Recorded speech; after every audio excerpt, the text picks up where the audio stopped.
Hi friends, അപ്പോൾ എന്തൊക്കെയുണ്ട് വിശേഷം? എല്ലാവരും സുഖമായിട്ടിരിക്കുന്നു എന്ന് വിശ്വസിക്കുന്നു. അപ്പോൾ നമ്മൾ ഇന്ന് വന്നിട്ടുള്ളത് നമ്മൾ റെസ്റ്റോറൻറ്റിൽ നിന്നെല്ലാം പൊറോട്ട, നാണ് അതെല്ലാം കഴിക്കുമ്പോൾ അതിൻ്റെ കൂടെ നമ്മൾ സൈഡ് ഡിഷായിട്ട് അതിൻ്റെ കൂടെ കഴിക്കാനായിട്ട് മേടിക്കുന്ന ഒരു കറിയുണ്ട്. ചിക്കൻ്റെ കറിയോ അതുപോലെ paneer butter masala, chicken masala, chicken tikka, അങ്ങനെ ടിക്ക മസാല, അങ്ങനെയുള്ള ഒരുപാട് കറികളൊക്കെ മേടിക്കാറുണ്ട് അല്ലേ.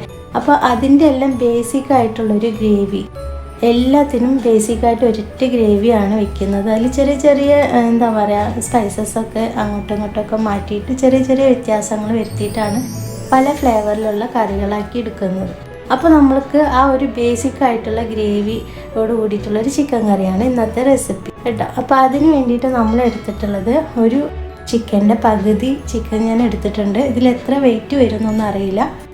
ഒരു പകുതി ചിക്കനാണ്. അതിൽ ബോണ് അധികം എല്ലില്ലാത്ത പീസ് നോക്കിയിട്ടാണ് നമ്മൾ എടുത്തിട്ടുള്ളത് കേട്ടോ. അപ്പോൾ ചെറുതായിട്ട് കട്ട് ചെയ്തെടുത്തിട്ടുള്ള ചിക്കനാണ്. ഇനി ഇതിലേക്ക് കുറച്ച് മാരിനേഷൻ ചെയ്യാനായിട്ട് കുറച്ച് ഇൻഗ്രീഡിയൻസ് വേണം. അപ്പോൾ അതെന്തൊക്കെയാണെന്ന് നമുക്ക് നോക്കാം. അപ്പോൾ ഇതിലേക്ക് ചിക്കന് ആവശ്യത്തിനുള്ള ഉപ്പ് നമ്മൾ ചേർത്ത് കൊടുക്കുന്നുണ്ട്. അതോടൊപ്പം തന്നെ നമ്മൾ 1/2 ടീസ്പൂൺ മഞ്ഞൾപ്പൊടിയും 1 ടീസ്പൂണ് കാശ്മീരി റെഡ് ചില്ലി പൗഡറും നമ്മൾ ചേർക്കുന്നുണ്ട്. അപ്പോൾ എരിവൊക്കെ നമ്മൾക്ക് ഇഷ്ടത്തിനനുസരിച്ച് ചേർത്ത് കൊടുക്കാം, കൂട്ടിയും കുറച്ചൊക്കെ കേട്ടോ. അപ്പോൾ നമ്മൾ ഇത്ര മാത്രമേ ചേർക്കുന്നുള്ളൂ. ഇതൊന്ന് നന്നായിട്ടൊന്ന് മാരിനേഷൻ ചെയ്തിട്ട് നമുക്കൊരു അരമണിക്കൂർ മാറ്റി വെക്കാം. അപ്പോൾ നമ്മളുടെ ഇന്നത്തെ റെസിപ്പി ഇഷ്ടമാവുകയാണെങ്കിൽ ലൈക്ക് ചെയ്യാൻ മറക്കരുത്. അതുപോലെ തന്നെ സബ്സ്ക്രൈബ് ചെയ്യാതെയാണ് വീഡിയോ കാണുന്നുണ്ടെങ്കിൽ ഒന്ന് സബ്സ്ക്രൈബ് ചെയ്ത് സപ്പോർട്ട് ചെയ്യണേ. അപ്പോൾ ബെല്ലൈക്കൺ എനേബിൾ ചെയ്യാൻ മറക്കരുത്. എങ്കിൽ മാത്രമേ നമ്മൾ ഇടുന്ന പുതിയ വീഡിയോസൊക്കെ നിങ്ങൾക്ക് നോട്ടിഫിക്കേഷൻ കിട്ടുള്ളൂ.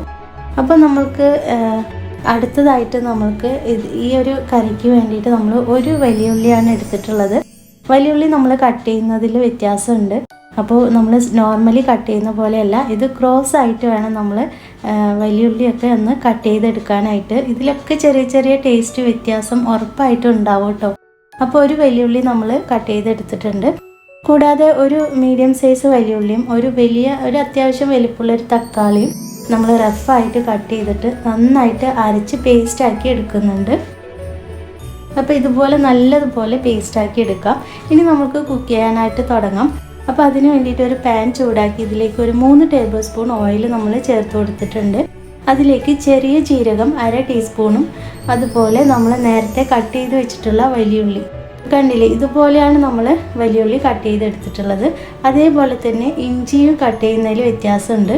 നമ്മൾ നീളത്തിൽ ഇതുപോലെ അത്യാവശ്യം വലിപ്പമുള്ളൊരു കഷ്ണം ഇഞ്ചി എടുത്തിട്ടുണ്ട്. അപ്പോൾ അതും ഇതുപോലെ നീളത്തിൽ കട്ട് ചെയ്തിട്ടുണ്ട്. പിന്നെ ഒരു 3 പച്ചമുളക് നമ്മൾ ക്രോസായിട്ട് നമ്മൾ കട്ട് ചെയ്തെടുത്തിട്ടുണ്ട്. അപ്പോൾ ഈ കട്ടിങ്ങിലൊക്കെ ചെറിയ ചെറിയ ടേസ്റ്റ് വ്യത്യാസം ഉറപ്പായിട്ടും വരുന്നുണ്ട് കേട്ടോ. അപ്പോൾ ഇതുപോലെ തന്നെ ചെയ്യാം. പിന്നെ നമ്മൾ ഇതൊന്ന് നന്നായിട്ട് വഴന്ന് വരുന്ന സമയത്ത് നമ്മൾ എന്താ ചെയ്യുക, 1/2 ടീസ്പൂണ് മഞ്ഞൾപ്പൊടിയും 1 ടീസ്പൂണ് കാശ്മീരി റെഡ് ചില്ലി പൗഡറും കൂടെ ചേർത്ത് കൊടുക്കുന്നുണ്ട്. അപ്പോൾ ഈ ഒരു മുളക് പൊടി മഞ്ഞൾപ്പൊടി ഒന്ന് വഴന്ന് അതിൻ്റെ പച്ചമണം മാറി വരുമ്പോൾ നമ്മൾ അരച്ച് വെച്ചിട്ടുള്ള തക്കാളി പേസ്റ്റ് ചേർത്ത് കൊടുക്കാം. ഇതോടൊപ്പം തന്നെ നമ്മൾക്കിതിൽ കുറച്ച് മല്ലിയിലയും അതുപോലെ 1/2 ടീസ്പൂൺ ഗരം മസാലയും കൂടെ ചേർത്തിട്ട് ഒന്ന് മിക്സ് ചെയ്തെടുക്കാം. പിന്നെ ഈ ഒരു ഗ്രേവിയിലേക്ക് ആവശ്യത്തിനുള്ള ഉപ്പ് കൂടെ ചേർത്തിട്ട് വേണം നമ്മളിതൊന്ന് വഴറ്റിയെടുക്കാനായിട്ട്. അപ്പോൾ ഉപ്പ് കൂടെ ചേർത്തിട്ട് നല്ലതുപോലെ ഇത് വഴറ്റി എന്താ പറയുക, ഒരു എണ്ണയെല്ലാം തെളിഞ്ഞ് വരുന്നത് വരെ നമുക്കിതൊന്ന് ആവാനായിട്ട് വെയിറ്റ് ചെയ്യണം. അപ്പോൾ സിമ്മിലിട്ടിട്ട് ഒരു 5 മിനിറ്റ് വയ്ക്കുമ്പോഴത്തേനും തന്നെ നല്ലതുപോലെ എണ്ണയെല്ലാം തെളിഞ്ഞ് വരും. കണ്ടില്ലേ ഇതുപോലെ. അപ്പോൾ ഇതൊന്ന് നന്നായിട്ടൊന്ന് മിക്സ് ചെയ്ത് കൊടുക്കാം. ഇനി ഇതിലേക്ക് നമ്മൾ നേരത്തെ മാരിനേഷൻ ചെയ്ത് വെച്ചിട്ടുള്ള ചിക്കൻ ചേർത്തിട്ട് നന്നായിട്ടൊന്ന് മിക്സ് ചെയ്ത് കൊടുക്കാം.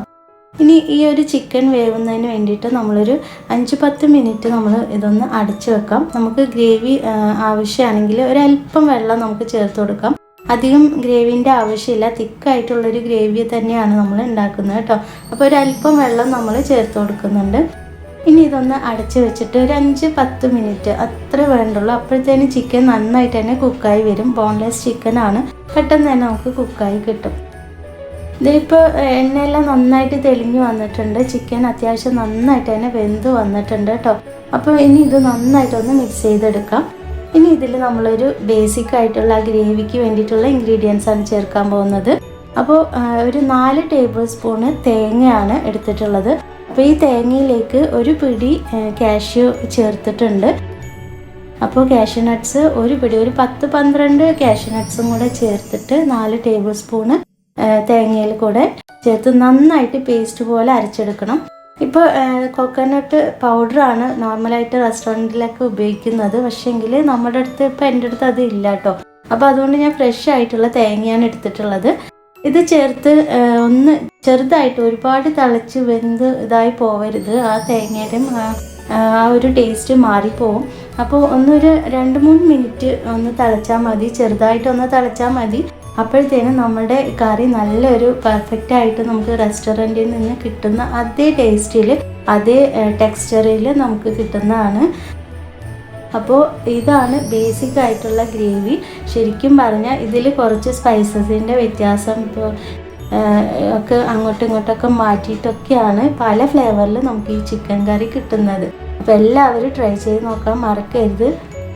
അപ്പോൾ അത്രയ്ക്കും പെർഫെക്റ്റ് ആണ്. അപ്പോൾ എല്ലാവരും തീർച്ചയായും ട്രൈ ചെയ്ത് നോക്കുക. പിന്നെ നമ്മൾ നേരത്തെ പറഞ്ഞത് മറക്കരുത്, വീഡിയോ ഇഷ്ടപ്പെട്ടാൽ തീർച്ചയായും ലൈക്ക് ചെയ്യാൻ മറക്കരുത് കേട്ടോ. അപ്പോൾ അതുപോലെ തന്നെ സബ്സ്ക്രൈബ് ചെയ്യാനും.